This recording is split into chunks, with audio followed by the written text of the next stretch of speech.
Right, 1743, good luck. This opponent has how many games? 21,000 games of rapid. That's really, really good. I'm on 386, I think that is, so I'm a little bit behind. Man, to be fair, I have played that many sort of games in both our blitz. Okay, we have the two knights carol.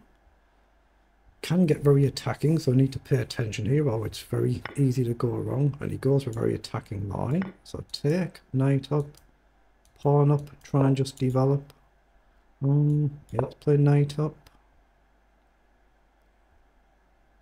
I'm probably going to play pawn up, knight up, bishop up, castle. I've just got to be prepared to trade here. Yeah, let's go here first, get the bishop up, and maybe the knight across to support the knight. But I don't want to block my bishop in, so up might be best to trade. Okay, pushes forward. So I think we play bishop up here. Just trying to cover this should he jump in, say if we drop the bishop back. And then you get really aggressive. Comes up. Has he just blundered a piece there? Can I just simply take the knight? He might have blundered a piece there.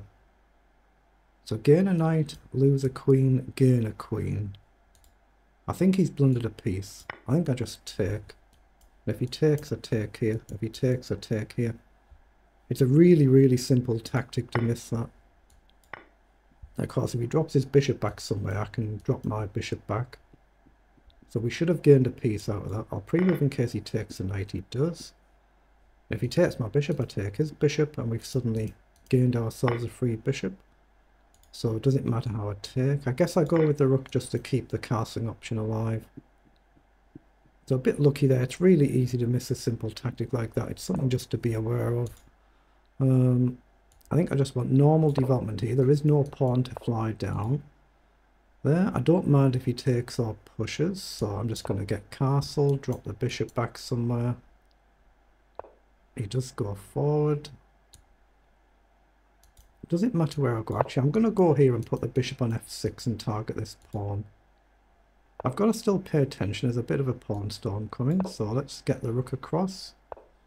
Now I'm going to play the knight forward, but the idea is to put the bishop here to target the pawn and try not to get my knight trapped.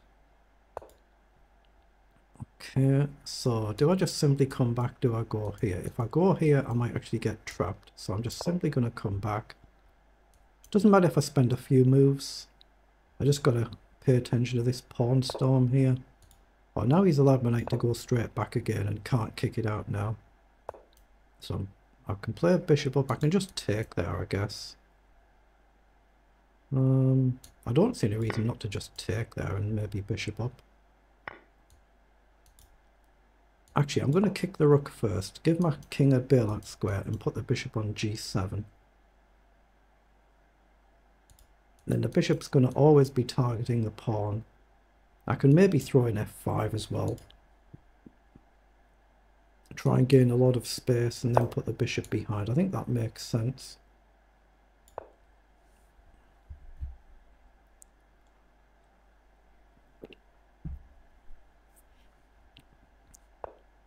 Okay, knight comes in, so could be a slight nuisance here. Could be. So if I go here, knight in, rook across, I don't see what the knight's actually going to be doing. So knight down, I think just simply rook over. If the knight comes further down, you might be getting trapped. I mean, maybe you can dance around. I don't think so. Maybe you're not actually trapped, but you're not achieving a lot. I'm just trying to keep pressure on this pawn. Of course, if I get any chance to trade any pieces off, I'll take it straight away. We're up a piece, so it makes very good sense.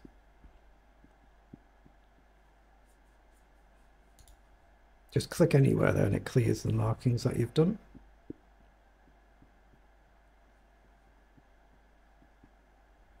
Okay, we're up a minute on the clock as well, which could be very useful. So he has come in, so I assume I just play rook across and hit the knight here. Knight down, rook up, knight across, maybe double the rooks up. I don't see anything else particularly. Let's go here.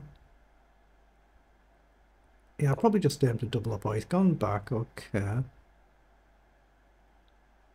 that case, I think I'm going to do that anyway. I'm going to bring the rook up and aim to come across and try and actually get forward before these pawns become a real serious problem potentially. I'm going to try and get forward and try and attack a little bit.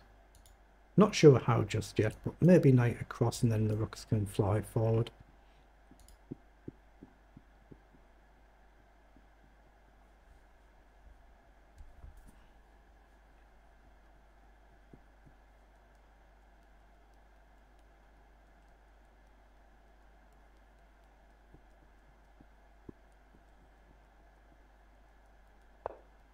Right, the knight's gone back. So again, I assume I simply come across. I've got knight back to hit the rook and hit the knight, but you can drop back.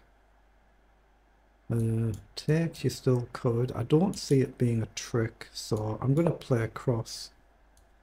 And now my attentions are getting a bit clearer here, of course. Now I'm trying to unleash the power of the rook. So knight across is a serious threat now. Hit the rook and hit the knight at the same time.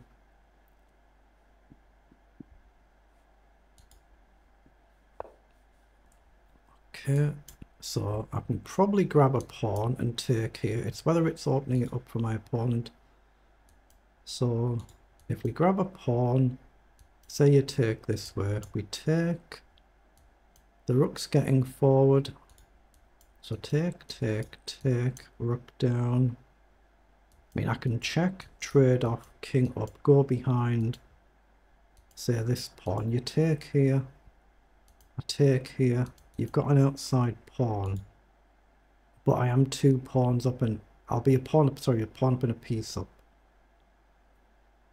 So it's not without risk doing this, but it gives me extra material, so I'm going to risk it. And I attack the rook if you don't take.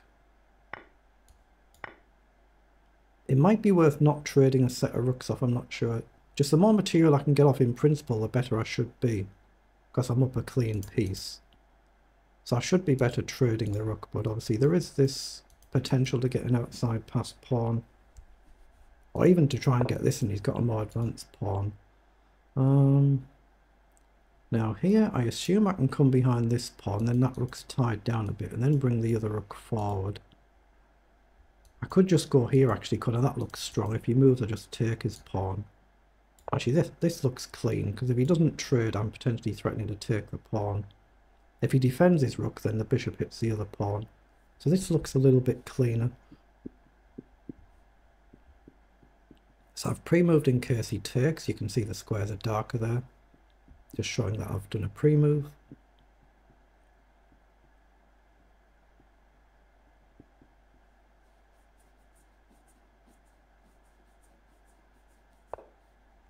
Okay, so he's played across. So I think I can just simply play a rook up here now. That looks... I don't need to burn a lot of time there. I'm threatening to take, and just take here. Again, I'll pre-move in case he takes the rook. He doesn't, so I think I simply take and take. That's got to be winning. I don't see any way to checkmate. I mean, maybe I could try this, but he can do that. That would be a mate threat, but I don't want to complicate matters. I'm just going to keep it simple.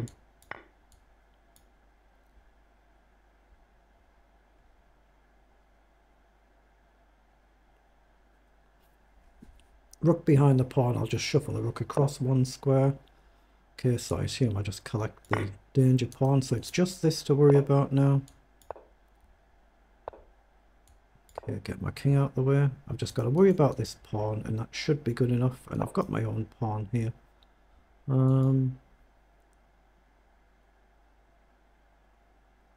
Yeah, I think I'll simply go after this pawn. That doesn't matter at all. If I get rid of this danger pawn, I just have to avoid some sort of checkmate net now. That's the only real risk, or a stalemate, of course. Stalemates can happen as well. Check if he goes on a dark square. There's a check winning the rook, so there is another potential threat there. Check if you go here. I can check and collect here. Okay, he's on a light square, so I assume I just go forward now and start marching my pawns up the board, try and keep the king a little bit restricted. Yeah, and it's just paying attention to these pawns so I don't get some sort of checkmate. So I'm going to try and deal with them first, actually. bring the king up if he takes. Maybe even march my king straight up now. I've got enough pawns that I can afford to lose a few of them. Okay, so I assume I go up here. If you check, I go here, and then there's a checkmate threat. So I might as well go after the king. I mean, I've still got these that can march down the board, but there's a checkmate in one threat now. You can easily avoid it, I suppose. Just move the king. Oh, he misses it. He just misses it. Unlucky, but that's checkmate.